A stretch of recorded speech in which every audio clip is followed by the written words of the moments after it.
Political campaigns are now trying to swing elections their way using data you don't know you're providing them. Tonight, consumer investigator Steve Sprague digging deeper into how politicians track you to make their messages more appealing. Throughout this election cycle, we're having all kinds of ads thrown at us by the politicians. And now the ads are becoming hyper-specific. And you are providing the ammunition to politicians to do that. Everything that you post on Twitter, YouTube, Reddit, Facebook, and other platforms is now being analyzed. And it's a gold mine out there, with over 312 million internet users in this country alone. What is it that you're mining?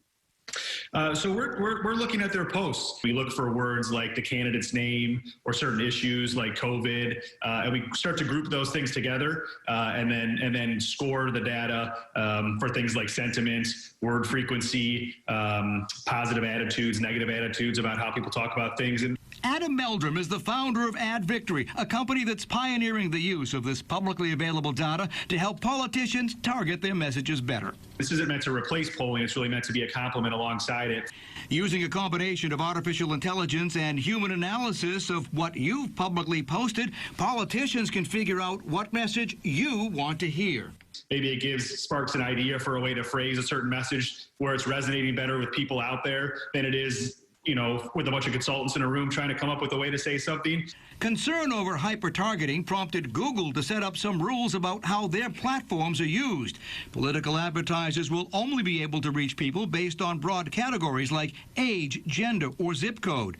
Specific data, including public voter records or political leanings, are off limits. The policy will apply to all ads shown on Google's search engine and YouTube.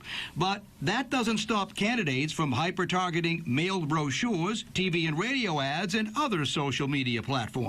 Now, since this is the first election cycle where they're using this analytical data, experts say they'll do even more of it in 2022 as they dig deeper and deeper into your posts. If you're worried about it, limit what you say online. Working for you, I'm consumer investigator Steve Sprague.